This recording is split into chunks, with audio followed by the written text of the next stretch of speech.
Block 1. The sound of a vacuum cleaner humming in the hallway mingled with the cold draft slipping beneath the door of Suite 718. I wiped the perspiration from my brow with the back of my hand, the chemical scent of bleach clinging to my skin. 7 hours into my shift at the Grand Meridian Hotel, and my fingers had pruned from scrubbing bathroom tiles with disinfectant. "Housekeeping," I called out, knocking on the adjacent suite. No answer. I inserted my master key and pushed the heavy door open, immediately struck by the contrast between this room and the others I'd cleaned today. The curtains were drawn, creating a twilight atmosphere despite the afternoon sun outside. A crystal decanter of amber liquid sat on a side table beside a half-empty glass. The king-sized bed remained untouched, but a cashmere throw was carelessly draped over the leather armchair. Someone had been here, but hadn't slept. I moved quietly through the room, gathering discarded towels and replacing them with fresh ones. The scent here was different, expensive cologne with notes of leather and wood. Nothing like the generic hotel soap other guests used. My gaze caught on a briefcase in the corner. Its leather so fine it almost glowed in the dim light. This suite cost more per night than I made in 2 weeks. My phone vibrated in my uniform pocket. My sister Masha's name flashed across the screen. I hesitated. We weren't supposed to take personal calls during shifts, but Masha was taking care of my daughter Katya while I worked the double shift. I answered quickly, turning toward the window. "Da, что случилось?" I whispered in Russian, asking what happened. "Katya's fever is back," Masha replied in our native tongue. 103. Should I give her the medicine from yesterday, or take her to urgent care? My heart clenched. The pink bottle in the bathroom cabinet, 2 teaspoons. If it doesn't go down in an hour, call Dr. Petrov. I gave her the number, still speaking Russian, the language feeling like a small connection to home as my words tumbled out faster with worry. That's when I heard it. The soft click of the hotel room door closing. I spun around, nearly dropping my phone. A man stood in the entryway, his silhouette backlit by the hallway light. Tall, broad-shouldered, immaculately dressed in a charcoal suit that had clearly been tailored to fit his powerful frame. His dark hair was swept back from his face, revealing features that might have been sculpted, high cheekbones, a strong jaw dusted with the perfect amount of stubble, and eyes so dark they seemed to absorb light rather than reflect it. Behind him stood another man, wider and taller, with a blank expression and a slight bulge beneath his jacket that I immediately recognized as a concealed weapon. "I'll call back," I whispered to Masha, ending the call. "I apologize, sir," I said, switching to English, my accent thickening with nervousness. I was just finishing up. The man didn't move from the doorway. Instead, he studied me with an unnerving stillness. Not a leer. I'd experienced plenty of those from hotel guests, but an assessment, as if cataloging every detail about me. "You speak Russian," he said. Not a question, a statement. His voice was deep, tinged with an accent I couldn't quite place. European, but not Russian like mine. "Yes, sir. I'm almost done here." I gathered my cleaning supplies, trying to hide how badly my hands were shaking. "What's your name?" he asked, finally stepping into the room.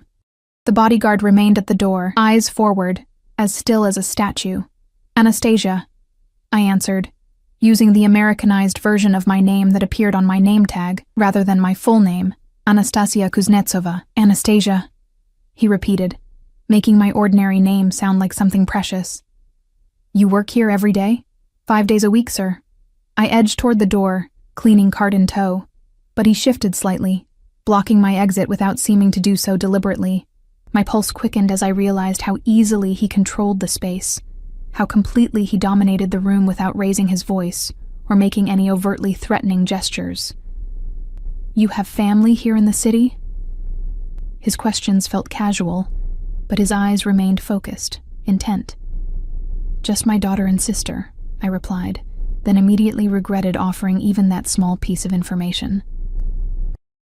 Something about this man made me want to disappear, to become as invisible as housekeepers were supposed to be. He nodded slightly, then reached into his jacket pocket. I tensed, but he withdrew only a money clip, peeling off several $100 bills. "For your discretion," he said, extending them toward me. "I value my privacy." I hesitated. The money represented nearly a week's salary, and Katya needed medicine, new shoes, so many things. But something about this interaction felt dangerous, like taking the money would create a connection I couldn't sever. Before I could decide, the door swung open again. Another man entered, younger, sharply dressed in an Italian suit, with a phone pressed to his ear. He stopped abruptly when he saw me. "Dimitri," the first man acknowledged without looking away from me. "We'll continue in a moment." The newcomer's eyes flicked between us, then narrowed slightly. He spoke rapidly into the phone in Italian, then ended the call. "Adrian, we have a situation at the docks. Costello's men are making trouble." Adrian. So that was his name. It didn't sound Russian, but something in the way he carried himself reminded me of the powerful men from my homeland, men who operated in shadows, whose names were whispered rather than spoken aloud. "Handle it," Adrian replied, his eyes still fixed on me. "They're asking for you specifically," Dimitri insisted, saying they'll only deal with the boss. A muscle in Adrian's jaw tightened. After a moment, he tucked the money into the pocket of my uniform, his fingers brushing against the fabric covering my collarbone. The touch, though brief, sent an electric current through my body. "For your daughter," he said quietly. His eyes held mine for one more long moment before he turned away. "Make sure Suite 718 is added to her regular cleaning schedule," he instructed Dimitri as they walked out, "and find out more about our Russian maid." The door closed behind them, and I released a breath I hadn't realized I was holding.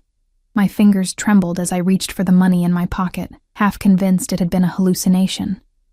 But the crisp bills were real, as was the business card tucked between them.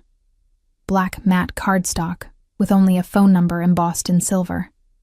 I should have thrown it away. I should have requested a different floor assignment, called in sick the next day, done anything to avoid crossing paths with Adrian again. Instead, I slipped the card into my bra, next to my heart, and told myself it was just for emergencies, just in case Katya's condition worsened and we needed help. I didn't know then that I had already made my first mistake, that by accepting his money, by keeping his card, by speaking Russian in his presence, I had already entered his world. And in Adrian Sokolov's world, nothing happened by accident. The next morning dawned gray and drizzly, matching my mood as I dragged myself out of bed at 5 a.m. Katya's fever had broken during the night, but she remained listless, curled up beside me in the small bed we shared in our one-bedroom apartment. I brushed her dark curls away from her forehead, relieved to find it cool to the touch. "Mama has to go to work," I whispered, kissing her cheek. "Be good for Auntie Masha." Her eyes fluttered open, dark lashes framing eyes identical to mine. "Can I have pancakes?" she mumbled sleepily. "If you're feeling better," I promised, my heart squeezing with love and worry. At 6 years old, she was already too familiar with illness, her immune system weakened by a bout of pneumonia last winter that had nearly claimed her life, and had claimed all of our savings and then some. The hospital bills still arrived monthly, each one a reminder of how precarious our situation remained. Despite working 60-hour weeks at the Grand Meridian and picking up weekend shifts at a local diner, I barely kept us afloat. Medical debt, rent, groceries, and the constant fear that immigration services might question the documentation I'd used to secure employment kept me awake most nights. As I prepared for work in our tiny bathroom, I found myself touching the business card hidden in my wallet. The memory of Adrian's intense gaze made my stomach flutter in a way that had nothing to do with fear. Or at least, not entirely fear. There had been something else in that look. Something that had made me feel seen for the first time since arriving in America 4 years ago. On the subway, pressed between commuters, I tried to focus on my plan for the day. Clean rooms, avoid Suite 718, pick up an extra shift if possible, stop by the pharmacy for Katya's medicine. Simple. Achievable. Safe. But as I swiped my employee card at the service entrance of the Grand Meridian, my supervisor, Gloria, waved me over with a stern expression that immediately set my nerves on edge. "Anastasia, management wants to see you." Her tone suggested I was in trouble, but her eyes held a different emotion. Curiosity, perhaps even concern. "Why?" I asked, my accent thickening as it always did when I was nervous. "Don't know," But when the owner of the hotel asks for a specific maid by name, it's usually not good. She lowered her voice. Did you take something from a room? Break something expensive? No, nothing like that. My mind raced. The owner? Adrian had said to add his suite to my cleaning schedule, but I hadn't expected such a direct intervention. Well, they're waiting in Mr. Petrov's office. She handed me a fresh uniform. Change first. You look like you slept in that one. 10 minutes later, heart hammering against my ribs, I knocked on the hotel manager's door. The plaque read, Viktor Petrov, General Manager, a fellow Russian, though he'd never acknowledged our shared heritage beyond a raised eyebrow at my paperwork when I was hired. Enter, called a voice from within. I stepped inside to find Viktor seated behind his massive desk, his usual look of detached superiority replaced by something approaching deference. Because standing by the window, gazing out at the Manhattan skyline, was Adrian. Today, he wore a deep blue suit that made his shoulders appear even broader. When he turned to look at me, I noticed his eyes weren't black as I'd first thought, but a midnight blue so dark it bordered on obsidian. They warmed slightly as they landed on me. Ah, Anastasia, Viktor said, gesturing for me to sit in the chair opposite his desk. Mr. Sokolov has specifically requested your services. I remained standing, my hands clasped in front of me to hide their trembling. My services? I repeated, glancing between Viktor and Adrian. Mr. Sokolov owns the Meridian Hotel Group, Viktor explained, his tone deferential in a way I'd never heard before. He's requested that you be reassigned as dedicated staff for the penthouse suite. The penthouse. Not just Suite 718, but the crown jewel of the Grand Meridian, occupying the entire top floor with its own private elevator and security. I'd only glimpsed it once during training, marveling at the panoramic views and furnishings that cost more than I would earn in a decade. I don't understand, I said, looking directly at Adrian for the first time since entering the room. I'm just a regular housekeeper. Adrian moved away from the window, each step deliberate. I prefer consistency in my staff, he said, his voice carrying the same quiet authority as yesterday. And I have specific requirements for maintaining my residence, not suite or room. The realization hit me that Adrian Sokolov didn't just own the hotel. He lived here. The position includes a significant pay increase, Viktor added, sliding a document across the desk. Double your current salary, plus benefits. I stared at the paper without touching it. Double my salary would mean proper medical care for Katya, perhaps even moving to a safer neighborhood. It could change everything. But instinct told me this offer came with invisible strings. I need an answer today, Adrian said, not unkindly. I'll be traveling to Europe tomorrow and require staff arrangements to be finalized. May I ask what the position entails exactly? I managed, proud that my voice remained steady. Adrian nodded to Viktor, who stood and excused himself, closing the door behind him with a soft click. The moment we were alone, the atmosphere shifted, becoming charged with an intensity that made the hair on my arms stand up.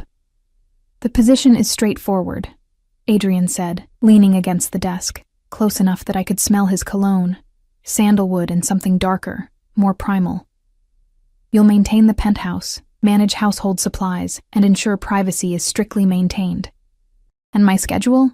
I asked, thinking of Katya. 6 to 2, Monday through Friday. No weekends, no holidays. His gaze was unwavering. I understand you have a daughter to consider.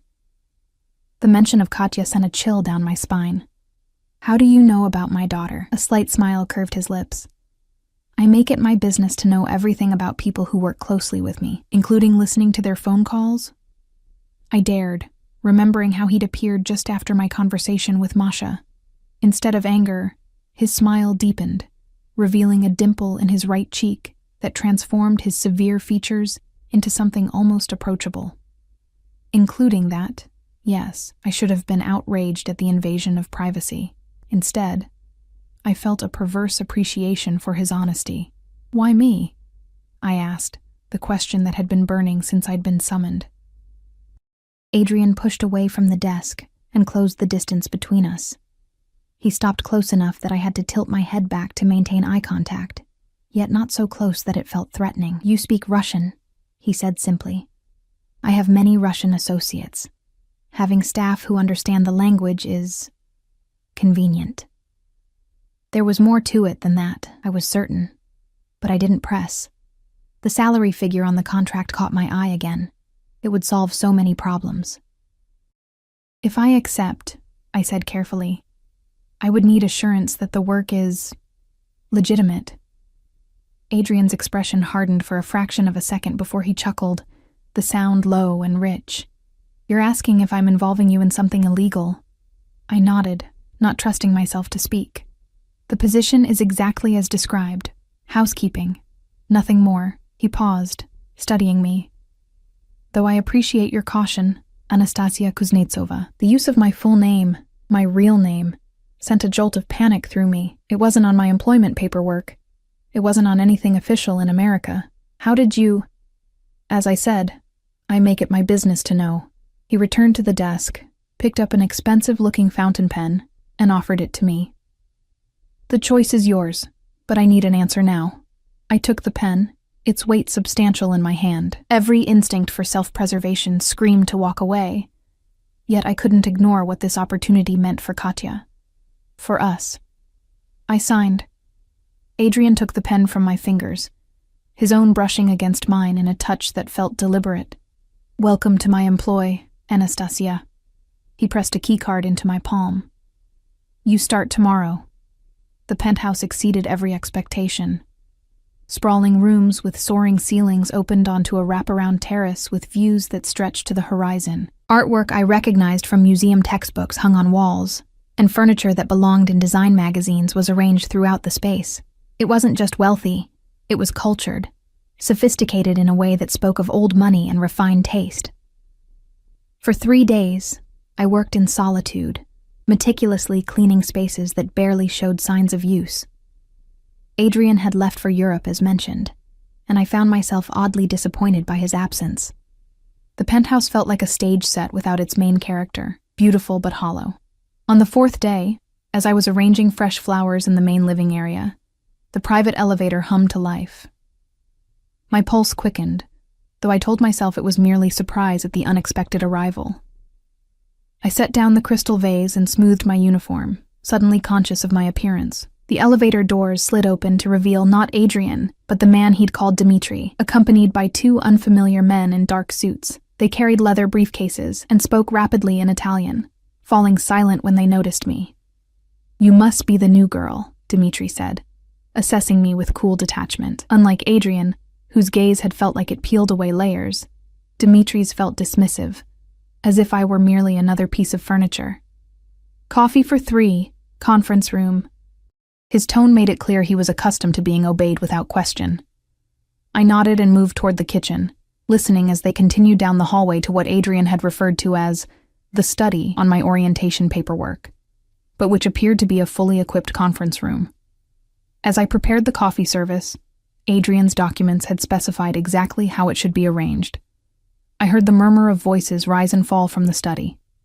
Though tempted to linger and listen, I reminded myself of the contract I'd signed, with its extensive confidentiality clauses and penalties for breaches. I knocked once on the study door before entering with the tray. The men fell silent immediately. Spread across the conference table were documents, maps, and what looked like architectural plans. Dmitri quickly gathered them up as I set down the coffee service.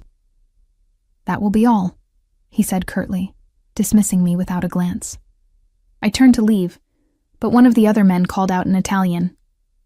Though I didn't speak the language, his tone and gesture made it clear he was asking about me. Dmitri responded in the same language, his voice tight. I caught only one word I recognized. Sokolovs. The man raised an eyebrow, looking at me with renewed interest. He said something else, this time with a smirk, and the third man laughed. Though I couldn't understand the words, I recognized the sentiment. I'd heard similar insinuations from hotel guests over the years. Dmitri's response was sharp, silencing them both. He glanced at me, irritation clear on his face. You're dismissed. I left quickly, cheeks burning with a mixture of embarrassment and anger. Whatever they assumed about my relationship with Adrian was not only incorrect but demeaning. I was a housekeeper, nothing more. The fact that my heart had raced at the thought of his return was irrelevant, a foolish reaction to a powerful man who had shown me a modicum of respect. I threw myself into cleaning the guest bathrooms with unnecessary vigor, scrubbing at non-existent stains as I tried to purge the humiliation from my system. So focused was I on my task that I didn't hear the elevator arrive again, didn't notice another presence in the penthouse until a shadow fell across the marble floor. "You're going to wear away the finish," came a familiar deep voice. I jerked upright, nearly dropping the brush. Adrian stood in the doorway, his tall frame silhouetted against the hallway light. He'd removed his suit jacket and loosened his tie, giving him a slightly more approachable appearance, though no less imposing. "Mr. Sokolov," I gasped. "I didn't expect you back so soon, clearly." His lips quirked in what might have been amusement. "And I thought we'd established you would call me Adrian in private." We had established no such thing, but I didn't correct him. "I prepared the master suite as instructed," I said instead, gathering my cleaning supplies.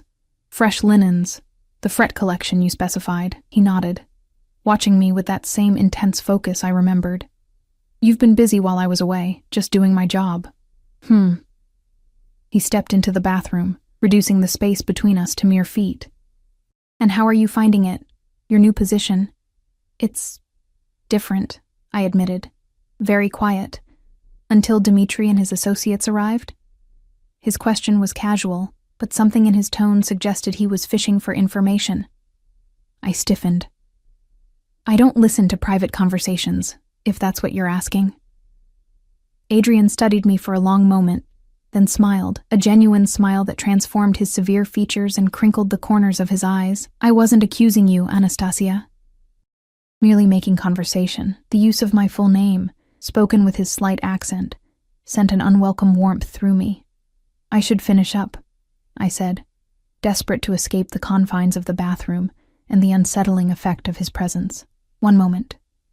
He reached into his pocket and withdrew a small velvet box. "For your daughter.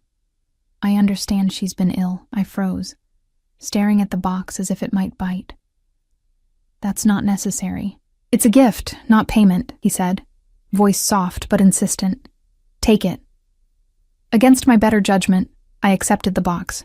Inside lay a delicate silver bracelet sized for a child's wrist, adorned with a small star charm. It was beautiful, tasteful, and undoubtedly expensive.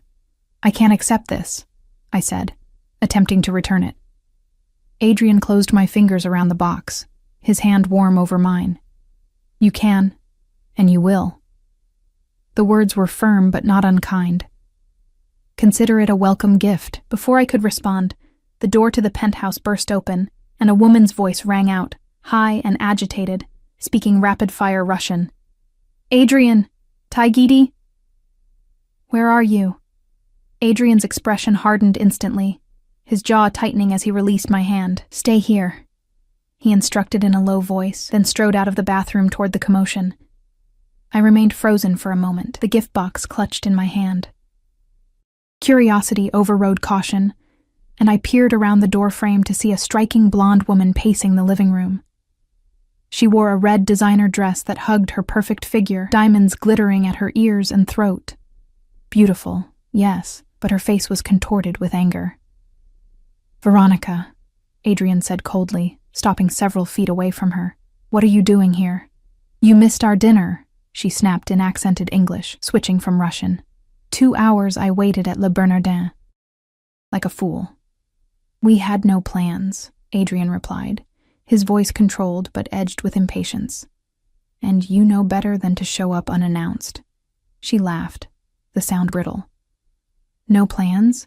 Your assistant confirmed yesterday." Her gaze darted around the penthouse, then narrowed as she spotted me hovering in the hallway. "And now I see why you forgot. You're entertaining your staff." The way she spat the last word made my cheeks flame. I retreated into the bathroom, mortified at being caught eavesdropping, but unable to ignore the heated exchange that followed. "That's enough," Adrian said, his voice dropping to a dangerous timbre I hadn't heard before. "You're making a scene based on a misunderstanding." "Misunderstanding?" Veronica's voice rose. 3 years together, and suddenly you're too busy for dinner? For me? Ever since Milan, you've been distant, and now I find you here with my housekeeper," Adrian interrupted, each word precise and cutting. "Who is doing her job, which is more than I can say for my assistant if he scheduled something without my knowledge." A tense silence followed, broken by the sound of heels clicking across the marble floor, coming closer to where I stood. I busied myself with organizing cleaning supplies, praying she wouldn't enter.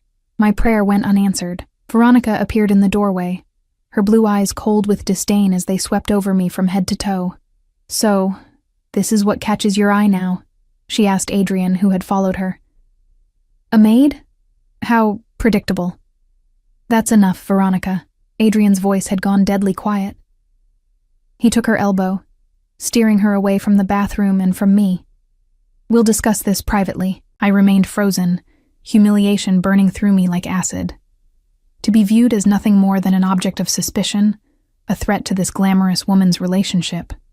It was degrading in a way that went beyond the usual invisibility of being household staff. Their voices faded as Adrian guided Veronica toward his study.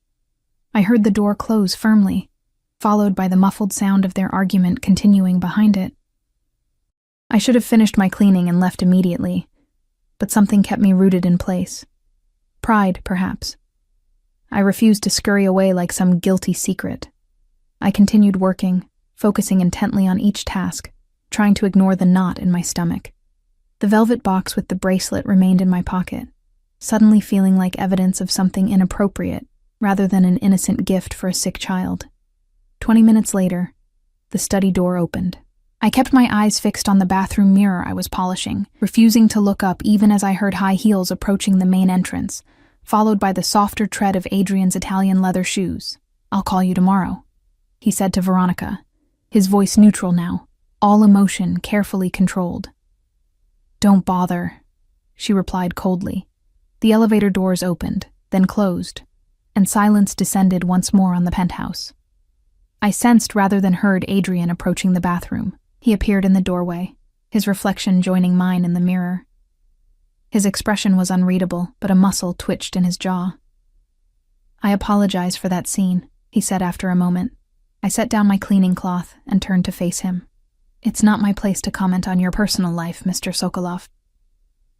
"Back to Mr. Sokolov, is it?" Something flickered in his eyes, amusement, perhaps, or frustration. "And yet you were drawn into my personal life rather dramatically just now." I said nothing, unsure how to respond. Adrian sighed, running a hand through his dark hair. The gesture seemed uncharacteristically human, at odds with his usual controlled demeanor.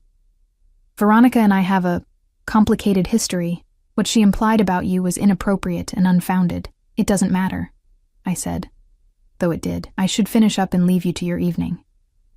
"Do you have plans?" he asked abruptly. The question caught me off guard. "Plans?" "After work, tonight." His gaze was intent, searching my face as if my after-hours activities were somehow of vital importance. I hesitated, then decided there was no harm in honesty. "I pick up my daughter from my sister's, make dinner, help with homework.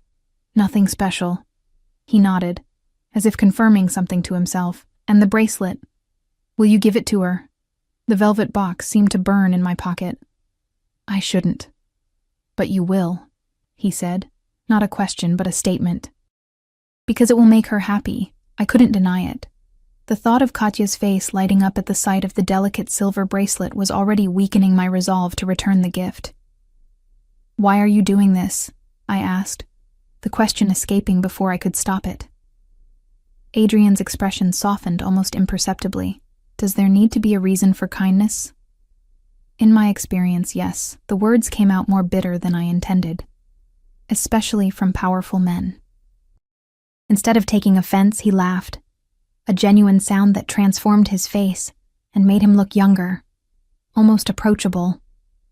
"Fair enough. Let's say I have my reasons and leave it at that for now." Before I could press further, his phone rang. He glanced at the screen, and his expression hardened instantly. "I need to take this. We'll continue our conversation another time, Anastasia." He answered the call as he walked away, speaking rapid-fire Italian. I caught only the tension in his voice, the sudden shift from the almost relaxed man who had laughed moments before to the formidable figure who commanded respect with his mere presence. I gathered my cleaning supplies and prepared to leave, trying to ignore the confusion swirling inside me. This job was supposed to be straightforward. Clean the penthouse, maintain privacy, collect a better paycheck. Nothing in the contract mentioned navigating jealous girlfriends or accepting gifts or wondering about the true nature of Adrian Sokolov's interest in me. As I waited for the service elevator, I glanced back at the penthouse. Through the open door of the study, I could see Adrian standing at the window, phone pressed to his ear, his profile severe against the backdrop of the New York skyline, powerful, dangerous, compelling in a way I didn't want to examine too closely. The elevator arrived, and I stepped inside, telling myself that tomorrow would be simpler, that I would maintain professional boundaries and emotional distance, that I would remember who I was and who he was, and all the insurmountable differences those identities entailed. I was lying to myself, of course. But sometimes lies are necessary for survival. "Mama, look. It sparkles." Katya twirled in front of our small bathroom mirror, the silver bracelet glinting on her thin wrist. Her delight was infectious, her smile brighter than I'd seen in weeks. "It's beautiful on you, Solnishko." I kissed the top of her head, breathing in the clean scent of her freshly washed hair, my sunshine, my light. "But remember what I said. It's very special, so you must be careful with it." "I'll never take it off," she declared, with the absolutism of a 6-year-old. "Is it from a secret admirer?" I nearly choked on my tea. "Where did you learn that phrase?" Auntie Masha was watching a show. Katya shrugged, still admiring the bracelet. She said sometimes ladies get presents from secret admirers who love them. "It's just from a friend," I said carefully. "Now, time for bed. You have school tomorrow." Later, after Katya had fallen asleep, I sat at our tiny kitchen table with Masha, nursing a glass of cheap wine. "A friend, huh?" Masha arched an eyebrow, unconvinced. "Must be some friend to give silver jewelry to a child he's never met." "It's not like that," I insisted, though I wasn't entirely sure what it was like. "He's my employer." Masha's eyes widened. "The hotel owner? Nastya, what are you getting yourself into?" "Nothing. It was a get-well gift, that's all." I took a large swallow of wine. "His daughter probably has dozens of bracelets like that." "Does he have a daughter?" The question stopped me short. I realized I knew almost nothing about Adrian's personal life beyond what I'd witnessed with Veronica. "I don't know," I admitted. Masha leaned forward, her expression serious. "Listen to me. Men like that, rich, powerful, they don't give gifts without expecting something in return. Be careful." "I know what I'm doing," I said, more to convince myself than her. "It's just a job. A good one that pays well and gives us stability." Masha didn't look convinced, but she dropped the subject, turning instead to gossip about her co-workers at the diner. I only half listened, my mind drifting back to the moment in the bathroom when Adrian's laugh had transformed him from intimidating boss to something far more dangerous, a man I could find myself attracted to. The next week passed in a strange rhythm. Adrian was rarely at the penthouse during my shifts, but evidence of his presence accumulated in small ways: a glass of scotch left on the terrace, a tie draped over a chair, books moved from shelves to bedside tables. I found myself studying these small signs, piecing together a picture of the man from the fragments he left behind. His taste in literature surprised me. Russian classics like Dostoevsky and Tolstoy, yes, but also poetry, philosophy, even contemporary fiction. One day, I found a collection of Akhmatova's work, the pages dog-eared and annotated in a strong, slanting hand. I traced my fingers over his handwritten notes in the margins, this unexpected glimpse into his mind more intimate than anything I'd encountered in his personal spaces. On Friday, as I was preparing to leave, the private elevator hummed to life. Adrian stepped out, accompanied by the silent bodyguard I'd seen that first day. Both men looked exhausted, Adrian's usual immaculate appearance slightly rumpled, as if he'd been wearing the same suit for too long. "Anastasia," he acknowledged me with a nod. "I thought you'd be gone by now." "Just finishing up," I replied, suddenly conscious of having let my hair down from its usual practical bun. "You're back earlier than expected." A ghost of a smile touched his lips. "You've been tracking my schedule? It affects my work," I said quickly, feeling heat rise to my cheeks, knowing when to expect occupancy. "Of course." He shrugged out of his suit jacket, wincing slightly as he rolled his shoulder. "Are you injured?" The question escaped before I could stop it. Adrian's expression closed immediately. Nothing serious. A minor disagreement. The bodyguard made a sound that might have been a suppressed snort. Adrian shot him a look, and the man retreated to take up position by the door with a murmured, "I'll be outside, boss." Once we were alone, Adrian loosened his tie and sank onto the sofa with uncharacteristic weariness. "You have a good eye, Anastasia." "Most people wouldn't notice. I notice everything," I said simply. "It's part of the job. And what else have you noticed?" He gestured for me to sit, but I remained standing, aware that I was already 15 minutes past the end of my shift.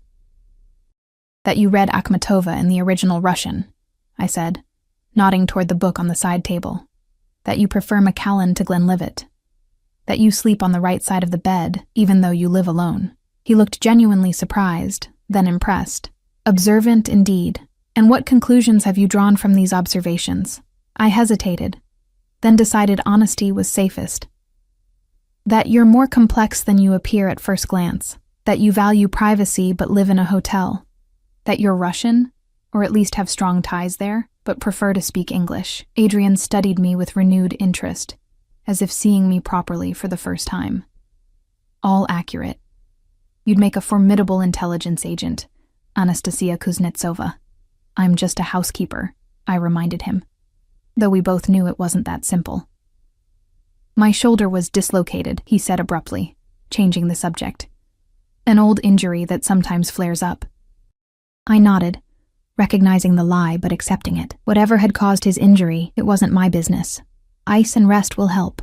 Are you a doctor as well as a housekeeper?" There was that hint of amusement again, warming his dark eyes. "No, just a mother. Children are constantly hurting themselves."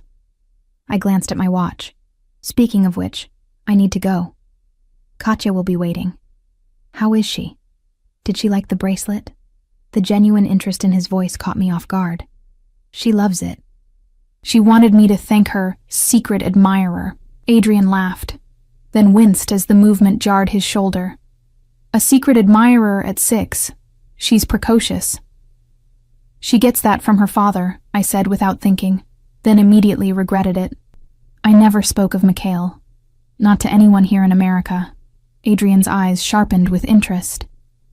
"I wasn't aware you were married." "I'm not," I said shortly, wishing I could retract the comment. "I'm a widow." It wasn't entirely true, but it was simpler than the reality. Mikhail had been my husband in every way but legally. We'd planned to marry when I discovered I was pregnant, but by then it was already too late. He'd been arrested for his involvement in a pro-democracy protest in Moscow, disappeared into the system, and emerged 6 months later as a shell of his former self. He'd died of pneumonia in prison a week before Katya was born, though the bruises on his body told a different story. "I'm sorry," Adrian said, his voice surprisingly gentle. "Recently? 4 years ago, before we came to America." I moved toward the door, desperate to end this conversation before I revealed more than was safe. "I should go." Adrian stood, moving with the fluid grace that always seemed at odds with his powerful build. "Of course. But before you leave..." He reached into his pocket and withdrew an envelope. "For you." I eyed it warily. "What is this?" "Tickets," he said, holding out the envelope. "The Bolshoi Ballet is performing at Lincoln Center this weekend. Sleeping Beauty. I thought your daughter might enjoy it." I stared at him in disbelief. Ballet tickets were far beyond my means, especially for a prestigious company like the Bolshoi. "Why would you..." "Consider it a bonus for your excellent work," he said smoothly, pressing the envelope into my hands. 2 tickets, Saturday matinee. Unless you already have plans?" "No, but..." "Then it's settled." His tone brooked no argument. "My driver will collect you at noon." "Your driver?" I shook my head, finding my voice. "That's unnecessary, and inappropriate." Adrian's expression hardened slightly. "New York traffic is unpredictable. I'd hate for you to miss the performance." "Mr. Sokolov, Adrian..." I took a breath, steadying myself. "You're being very generous, but I can't accept this. The bracelet was already too much." "You can, and you will."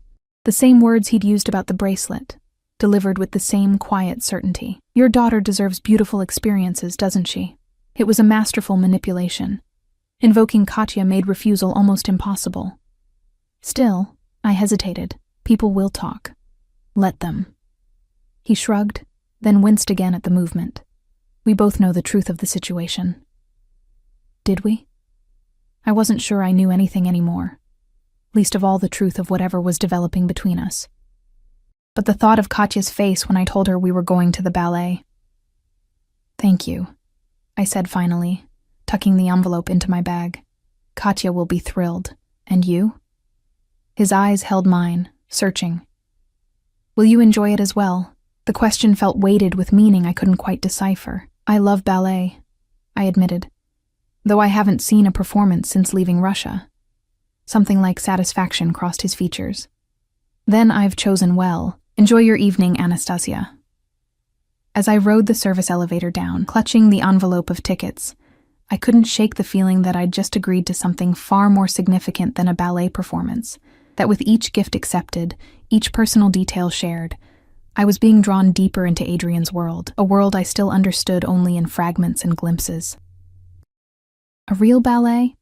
Katya spun in circles around our tiny living room, her arms raised in a clumsy approximation of a ballerina's pose. With tutus and toe shoes and everything? Real ballet, I confirmed, laughing at her enthusiasm. The Bolshoi is the most famous company in Russia.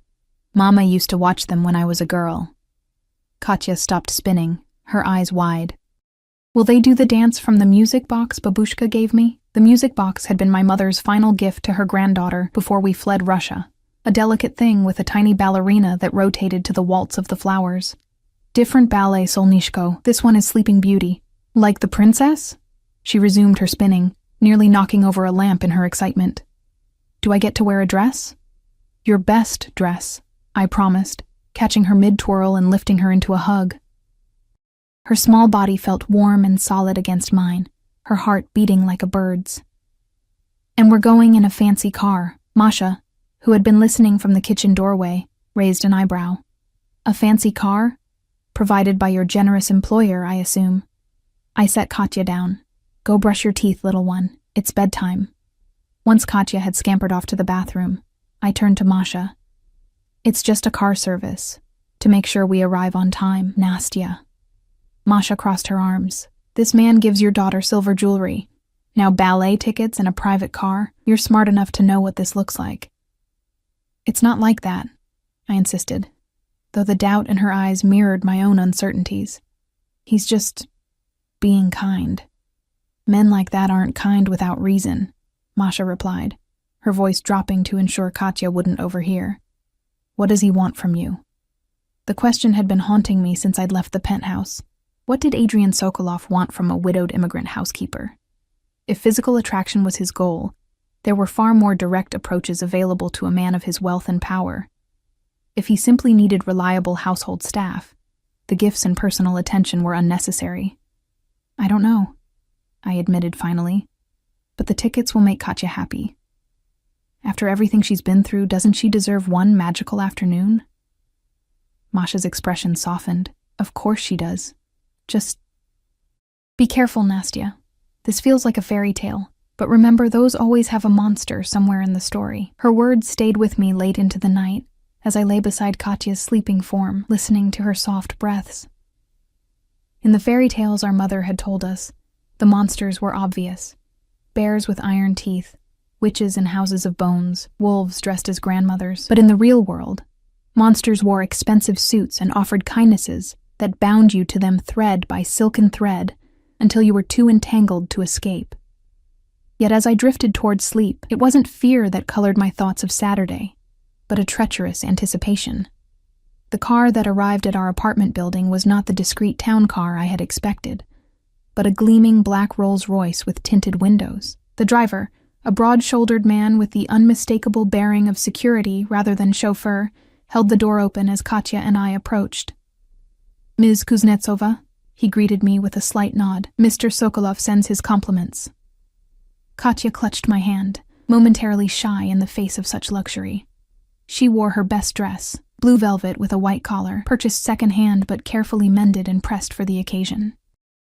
I'd spent hours on my own appearance as well, wearing the only dress I owned that wasn't strictly utilitarian, a deep green wrap dress that had once, in another life, been worn to gallery openings and theater premieres in Moscow. "Mama, it's like a spaceship inside," Katya whispered as we slid into the leather interior. She ran her small hands over the seats in wonder, then noticed the small package resting on the center console. "What's that?" Before I could stop her, she'd picked up the box with its elegant silver ribbon. The card attached bore only my first name in that same strong, slanting handwriting I'd seen in the margins of Adrian's books. "Is it a present?" Katya asked, bouncing slightly in her seat. "Can I open it?" "It's for me, I think," I said, gently taking the box. I hesitated, then carefully untied the ribbon. Inside, nestled in black velvet, lay a pair of earrings, teardrop emeralds surrounded by tiny diamonds. They caught the light filtering through the car windows, sending prisms dancing across Katya's awestruck face. "They're green like your dress, Mama," she breathed, "like a princess." They were also clearly genuine, and worth more than I earned in months. My hands trembled slightly as I lifted the note beneath them. "To compliment your eyes, enjoy the performance, A." A flush of heat crawled up my neck. The earrings were exquisite, precisely matched to my dress, which meant Adrian had noticed what I wore, had remembered, had selected jewelry specifically to enhance my appearance. It was a level of attention that went far beyond employer-employee propriety. "Aren't you going to put them on?" Katya asked, still entranced by the sparkling gems. I should have left them in the box, should have returned them with a polite but firm note about boundaries and appropriate gifts. Instead, I removed my simple silver studs and replaced them with the emeralds, their weight unfamiliar against my skin. "Beautiful," the driver commented, catching my eye in the rearview mirror. Something in his expression, knowing, perhaps even sympathetic, made me wonder how many other women had received similar gifts in this same car. The thought should have doused my pleasure in cold reality. Instead, I found myself wondering if any of them had felt this same conflicted thrill, this dangerous anticipation. Lincoln Center emerged before us, its grand plaza filled with Saturday afternoon crowds. The driver pulled up directly to the entrance, ignoring the signs prohibiting private vehicles. "Mr. Sokolov arranged for priority entrance," he informed me, coming around to open our door. "Someone will meet you inside. Enjoy the ballet, Ms. Kuznetsova." "Thank you," I murmured, helping Katya from the car. She stared up at the towering glass facades and well-dressed patrons with wide eyes. "Are we really allowed in there?" she whispered, suddenly intimidated by the grandeur surrounding us. I knelt to her level, straightening the collar of her dress. "Of course we are, Solnishko. Today we belong anywhere we wish to be. If only I could make myself believe it." Inside, we were met by an elegant woman who introduced herself as the house manager. "Mr. Sokolov's guests?" she inquired, though it clearly wasn't a question. "Please follow me." She led us not to the orchestra seats I had expected, but to a private box overlooking the stage. Plush velvet chairs awaited, along with a small table bearing a bottle of champagne in an ice bucket, a glass of apple juice, and a plate of delicate pastries. "Wow," Katya breathed, immediately gravitating toward the sweets. "Are these all for us?" "Mr. Sokolov wished you to have the full experience," the manager said with a practiced smile. "Please enjoy. The performance begins in 20 minutes. When she'd gone, I helped Katya settle into her seat with a napkin to protect her dress from the pastry flakes. She swung her legs excitedly, pointing out the gilded decorations and crystal chandeliers with gasps of delight. I sat beside her, acutely aware of the emeralds at my ears, the luxury surrounding us, the stares from patrons in nearby boxes, who clearly wondered about the identity of the occupants in what was likely known as Adrian Sokolov's private box. The champagne remained untouched. I needed clarity today, not the false courage alcohol might provide. As the lights dimmed and the orchestra began the overture, I felt a presence behind us. Turning, I found Adrian standing in the entrance to our box, impeccably dressed in a charcoal suit that emphasized the breadth of his shoulders. He'd been watching us, watching me, with an expression I couldn't quite interpret. "I thought you weren't coming," I said softly, mindful of Katya's attention fixed on the stage. I had business nearby, he replied, moving to take the third seat in our box. I hope you don't mind the intrusion. Mind? The question seemed absurd, given that we were there entirely by his generosity. Of course not. It's your box. And yet I find I'm the one who feels like an intruder. His gaze moved to Katya, who remained oblivious to his arrival, entranced by the dancers now appearing on stage. She looks happy. She is. Thank you for this. I touched one of the earrings self-consciously. And for these, though they're far too extravagant. They suit you, he said simply. I knew they would. Before I could respond, Katya finally noticed our companion. She turned, curiosity overcoming her shyness. Are you Mama's boss? She asked with the directness only children can manage. Adrian's lips curved into a genuine smile. I am. My name is Adrian. I am Katya. She studied him with undisguised interest. Did you give Mama the pretty earrings? And my bracelet? Katya, I admonished gently. That's not polite to ask. It's quite all right, Adrian assured me. To Katya, he nodded. Yes, I did. Do you like ballet? She nodded enthusiastically. It's magical. Like flying, but on your toes. A perfect description, he agreed, his expression softening in a way I hadn't witnessed before. I think you'll especially enjoy the bluebird variation in the third act. As the ballet progressed, I found my attention divided between the exquisite performance on stage and the equally compelling drama unfolding in our box. Katya had gradually abandoned her initial shyness, peppering Adrian with whispered questions during the interludes. To my surprise, he answered each one with patient detail, explaining the story and pointing out particularly difficult technical elements with the knowledge of a true aficionado. My mother was a dancer with the Mariinsky, he explained when I raised an eyebrow at his expertise. Before I was born. It was the first personal detail he'd volunteered about his family, and I found myself hungry for more. Did she teach you to appreciate ballet? A shadow crossed his face, in a manner of speaking. She died when I was 8. I'm sorry, I said, recognizing the familiar pain of early loss in his expression. He shrugged, the gesture dismissive yet somehow vulnerable. It was a long time ago. Katya, oblivious to the undercurrents of our conversation, tugged at Adrian's sleeve as the orchestra began the waltz from Act 1. This is like my music box, she exclaimed. The one from Babushka. Adrian leaned closer to hear her over the music. Is that so? Your grandmother gave you a music box? Before we left Russia, Katya nodded. It plays this song and has a little ballerina that spins.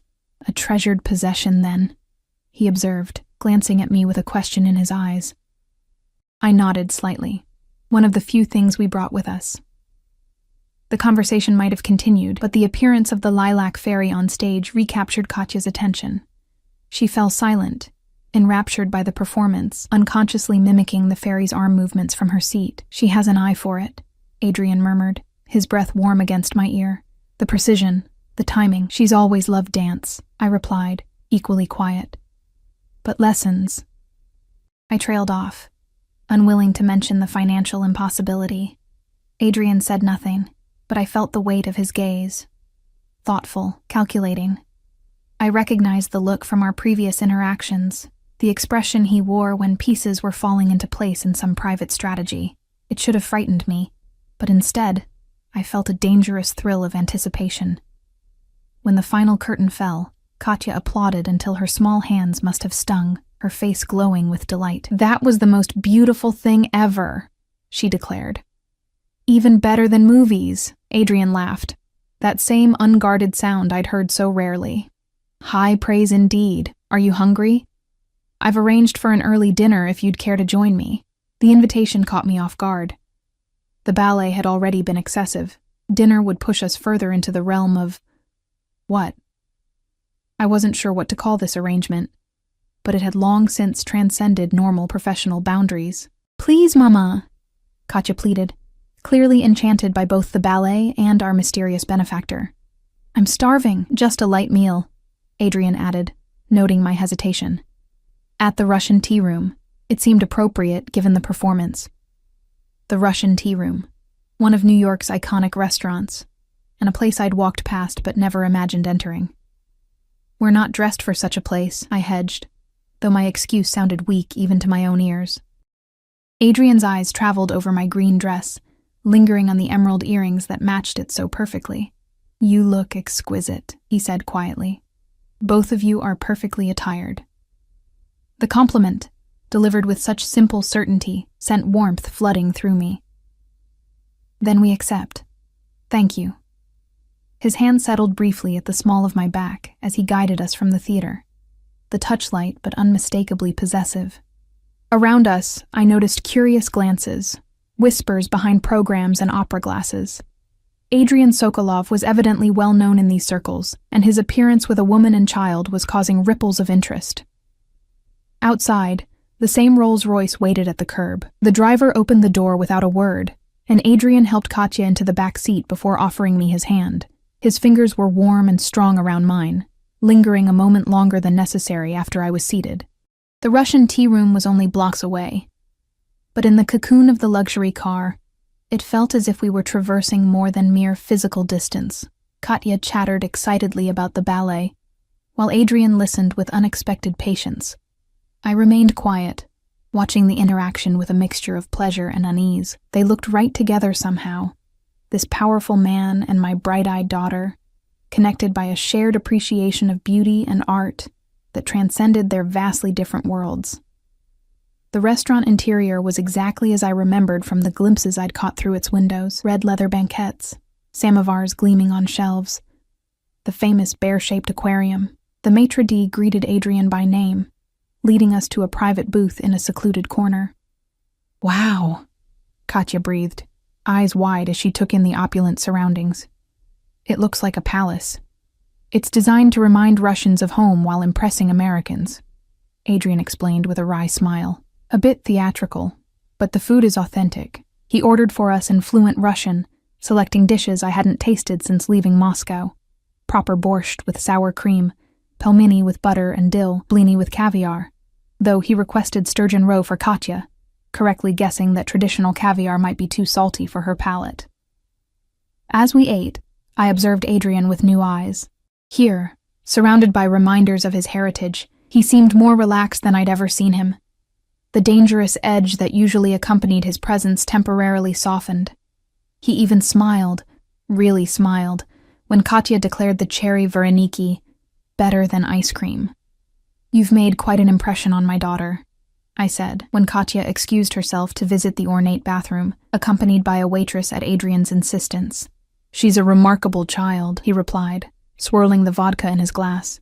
"Bright, observant, much like her mother." I felt a flush of pride, mingled with something more complex as I met his dark gaze across the table. "Why are you doing all this? The tickets, dinner, it's excessive for a mere employee." Adrian set down his glass, studying me with an intensity that made my pulse quicken. "Perhaps you've never been merely anything to me, Anastasia." The admission hung between us, weighted with implications I wasn't prepared to consider. "I don't understand what you want from me." "Don't you?" His expression grew serious. "I think you understand perfectly, but you're afraid to acknowledge it." Before I could respond, Katya returned, exclaiming over the golden faucets in the bathroom. The moment of tension dissolved as Adrian signaled for dessert to be brought, honey cake and tea served from a samovar, completing our Russian feast. By the time we emerged from the restaurant, twilight had fallen over the city. Katya, full of sugar and excitement, leaned against me drowsily as Adrian directed the driver to take us home. "Today was like a fairy tale," she murmured, fighting to keep her eyes open as the car glided through Manhattan traffic. "Can we do it again sometime?" Adrian, seated across from us, met my gaze over her head. "Perhaps, if your mother agrees." The question in his eyes was clear, and I found myself nodding slightly, unable to deny my daughter, or myself, the pleasure of his company, despite the warning bells that continued to sound in the back of my mind. Katya was fully asleep by the time we reached our apartment building, her head heavy against my shoulder. Adrian dismissed the driver with a quiet word, then insisted on carrying my exhausted daughter upstairs. "It's not necessary," I protested. "I can manage." "I'm sure you can," he replied. already lifting Katya's slight form in his arms. "You've managed everything on your own for years. Allow me this small courtesy." Too tired to argue, I led him up the 4 flights of stairs to our apartment, acutely conscious of how the modest surroundings would appear to someone accustomed to penthouses and private boxes. I unlocked the door with a whispered apology for the cramped space. Adrian said nothing as he carried Katya to the bedroom I indicated, laying her gently on the bed with unexpected tenderness. He stepped back as I removed her shoes and covered her with a blanket, brushing a kiss against her forehead. "Thank you," I said softly as we retreated to the tiny living area, "for everything today. It meant a lot to her." "And to you?" Adrian asked, standing too close in the confined space, his presence filling the room in a way that had nothing to do with his physical size. "Yes," I admitted. "It was beautiful." He reached out, his fingers brushing my cheek in a touch so light it might have been imagined. "You deserve beautiful things, Anastasia. You and your daughter both. We have everything we need," I said, though even to my ears the assertion sounded hollow. Need and deserve are different concepts. His hand moved to my ear, fingers tracing the emerald earring I still wore. "These suit you, as I knew they would. Accept them as a gift freely given, with no obligations attached." "There are always obligations," I whispered, fighting the urge to lean into his touch. "Everything has a price." Adrian's expression darkened. "Is that what you believe? That I expect payment for my generosity?" I don't know what to believe anymore. The admission cost me, but honesty seemed the only path forward. "I don't understand what's happening between us." "Then let me be clear." His voice dropped lower, intimate in the silence of the apartment. "I want you, Anastasia. Not as an employee, not as a conquest. As a woman who fascinates me, challenges me, sees me clearly despite all my attempts at concealment. The declaration should have shocked me, but some part of me had known this was coming since that first moment in Suite 718 when our eyes had met. "It's impossible," I said, though my body betrayed me, leaning closer to him. "You're... and I'm... 2 people who want each other," he finished for me. "The rest is circumstance, not substance." His hand slid to the nape of my neck, warm and sure. I should have pulled away, should have reminded him of Veronica, of professional boundaries, of all the reasons this was a catastrophic idea. Instead, I remained motionless as he lowered his head, his breath mingling with mine for a suspended moment before his lips touched mine. The kiss was gentle at first, a question rather than a demand. When I didn't resist, it deepened, becoming something hungry and insistent that awakened an answering need within me. My hands found their way to his chest, feeling the solid strength beneath expensive fabric, the rapid beat of his heart mirroring my own. When we finally broke apart, both breathing heavily, reality came crashing back. "This can't happen," I said, stepping back. "You have a girlfriend. I work for you. My daughter." "Veronica and I are finished," he interrupted. "Have been for weeks, despite her reluctance to accept it. As for your employment, that can be arranged differently if it concerns you." "And what about Katya?" I challenged. "What place does she have in this, whatever this is?" Adrian's expression softened as he glanced toward the bedroom where she slept. "I meant what I said. She's remarkable. I would never do anything to harm her or come between you."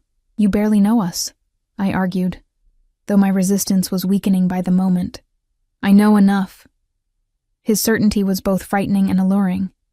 The rest we discovered together. He reached for me again, and this time I didn't resist as he drew me against him, his arms encircling me in an embrace that felt, against all reason, like coming home. "Stay," I whispered against his chest, "just for a while." He did, holding me on the second-hand sofa as I told him about Mikhail, about our escape from Russia after his death, about the struggles and small triumphs of building a life for Katya in a new country.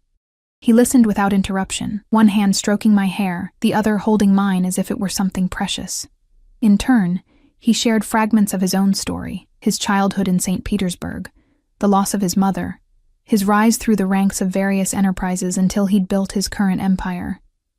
He spoke elliptically about his business dealings, and I didn't press. understanding instinctively that there were aspects of his life better left unexamined for now. Dawn was breaking when he finally rose to leave, pressing a kiss to my forehead with a promise to call later. At the door, he turned back, his expression more vulnerable than I'd ever seen it. I meant what I said, Anastasia. There are no obligations here. If you want to step back, return to a purely professional relationship. Say the word, and it's done. No consequences, no hard feelings. The offer of freedom only cemented my decision. And if I don't want to step back, his smile was slow and devastating. Then we move forward, together, one day at a time. After he left, I stood at the window watching as his car pulled away from the curb. In the bedroom, Katya still slept peacefully, the silver bracelet glinting on her wrist in the early morning light. Whatever happened next would affect her too. A reality that tempered my newfound happiness with caution. 2 months later, we moved into a spacious apartment in a secure building owned by one of Adrian's companies. Katya started at a private school with a strong arts program, flourishing under ballet instruction that Adrian arranged with former colleagues of his mother. I left my position at the hotel, though not my work entirely. Adrian understood my need for independence, for an identity beyond being his partner. As for Adrian himself, he remained in many ways the complex, sometimes dangerous man I'd first encountered. His business dealings still included elements I chose not to examine too closely, and there were rooms in his life I hadn't yet entered. But with me, with Katya, he showed a side that few others witnessed. Tender, vulnerable, capable of a love so fierce it sometimes frightened me with its intensity. There were complications, of course. Whispers followed us at social events. Speculation about the Russian maid who had somehow captured the untouchable Adrian Sokolov. Veronica made a scene at a restaurant once, her accusations sliding off Adrian like water as he calmly escorted us out, his hand protective at my back. His associates regarded me with varying degrees of curiosity, respect, and in some cases, poorly concealed disdain. None of it mattered when we were alone together.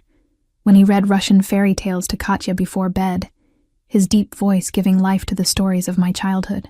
Or when he held me through the nightmares that still sometimes came, whispering reassurances in a mixture of English and Russian until the shadows receded. "Do you regret it?" he asked me once, late at night as we stood on the terrace of the penthouse that was now as much mine as his. Answering that call in Russian, I leaned back against his chest, his arms secure around me as we gazed at the glittering city below. Never. It brought me to you. His lips brushed my temple, a gesture that had become as familiar as breathing. It brought us both home, and in that moment, with the weight of his emerald ring on my finger, and the future stretching bright before us, I knew he was right. After years of running, of surviving, of merely existing, I had finally found my place in the world, not as the invisible maid who answered a call in Russian, but as the woman who had captured a heart as complex and unyielding as my own. Some would call it a fairy tale, others, a calculated risk. I called it simply what it was. A love powerful enough to bridge worlds, to heal wounds, to create a family from the broken pieces of our separate lives. And for that, I would answer his call 1,000 times over.